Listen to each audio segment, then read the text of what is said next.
السلام عليكم، معاكم الركار جيمنج. صلى على سيدنا محمد واذكر الله لا اله الا الله. فيديو النهارده بيحكي عن مواقف وحاجات مختلفه، ودي هتكون سلسله جنب القناه كده عشان نحكي فيها يعني قصص حاجات حصلت لي وكده. يعني جهز مشروبك ويلا نبدا الفيديو. قصتي انا ليه بدات صناعه محتوى وفكرت اصلا ان انا ابدا بقى صانع محتوى على اليوتيوب، واي حاجه اللي مريت بيها واتعلمت منها. ايه السلسله دي هتفيدك جدا لو انت صانع محتوى لسه هتبدا في صناعه المحتوى، فدي هتفيدك جدا والله. يلا بقى على القصه. اول حاجه ليه انا فكرت ابقى صانع محتوى اصلا من الاساس. اول حاجه فكرت ان انا ابقى صانع محتوى بابجي، واللي زرع الفكره في دماغي بدات الحكايه. انا كنت واحد زي اي واحد بيتفرج على يوتيوب، وبدات استكشف الدنيا. اول يوتيوبر اللي اتفرجت عليهم يعني هو كان سنكرة، وكنت بتفرج على سلسلات مشاركه المتابعين. وبعد كده بدات اعرف حاجه اسمها كمبيوتر ومونتاج وصناعه محتوى لغايه دلوقتي يعني. والفكره ما جاتش في دماغي يعني. المهم سمعت عن تطبيق التيك فحملته وعملت حساب عليه. الكلام ده كان في 2021. فكان معظم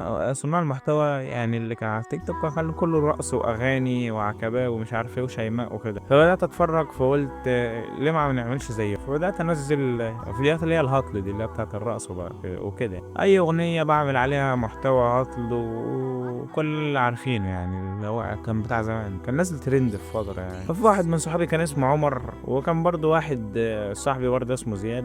المهم قالوا لي في لعبه كده حلوه، تعالى يا عم نلعب، تعالى احنا كده كده بنلعبها يعني. طب ايه هي اللعبه دي؟ قالوا لي اسمها بابجي. الكلام ده كان في 2020.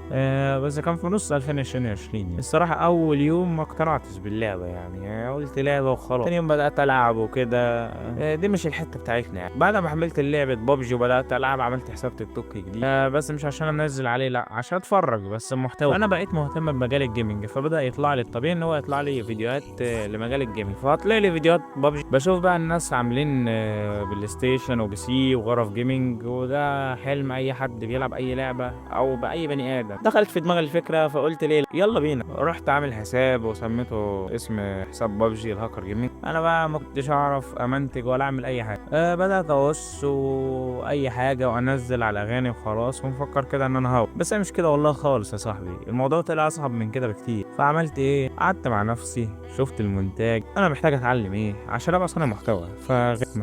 مسحت كل الحسابات، اتعلمت شويه حاجات كده. حتى في ناس صحابي قديمه لحظه غيابي، ده لحظه ان انا غبت فتره بتاع سنه ما بكلمش حد ولا بلعب ولا بعمل اي حاجه. اتعلمت المونتاج وتصميم الصور وكتابه السكريبت، وكمان بتعلم حاليا في قراءه السكريبت، وحتى هتلاقي ان انا بتلخبط في السكريبتات يعني. الكلام ده خد مني بتاع 4 شهور وتعلمت كل ده الحمد لله. بس قعدت سنه او كنت بتعلم حاجات تانية يعني، كنت بتعلم جنبها برمجه امن سيبراني وغيره يعني. وبدات بدايه صح. غبت كام يوم الصراحه عشان كنت تعبان وعمال اغيب، والصراحه الامور مش مستقره خالص معايا. بس ان شاء الله ان انا خدت قرار ان انا هنزل كل يومين فيديو يوتيوب، وكل يوم فيديو تيك توك، ولايفين في الاسبوع مثلا تيك توك. ولا اعمل لايك وتعليق حلوه منك فضلا وليس. وتعالى نتكلم ايه الغلطات اللي انا عملتها وما اتمنىش ان انت تعملها اول ما تبدا المحتوى. بص يا صاحبي، ايا كان المحتوى اللي انت بتقدمه انت حابب لازم تبقى انت حابب تقدم. لازم اول حاجه تعملها تتعلم مونتاج وتصميم صور مصغره، وبعدين تطور من نفسك في اي حاجه انت هتحتاجها تتعلم. وهتقول لنفسك انا هبدا بده، مش هبدا كده وخلاص. بعد ما بدات مش لازم تعمل الحاجه اللي انت بتعملها جامده، اعمل اقوى اللي عندك. ممكن تعمل محتوى مختلف لغايه ما تطلع او تعرف تعمل اي محتوى. المهم ان انت مش لازم المحتوى اللي انت بتحبه. ممكن اول حاجه تعمل محتوى عادي، بعد كده تتشهر، تبدا تدخل في مجال المحتوى بتاعك يعني. انت الحته دي مش بتاعك. نصيحتي ليك حاول تعمل اي حاجه وتتعلم اي حاجه تجيب لك ده، فريلانسر، مونتاج، تصميم صور، مهارات، صناعه محتوى، ايا كانت ايه هي الحاجه دي، او تبدا في اي حاجه انت بتحبها يعني. مش شرط ان انت تتعلم. وسلام.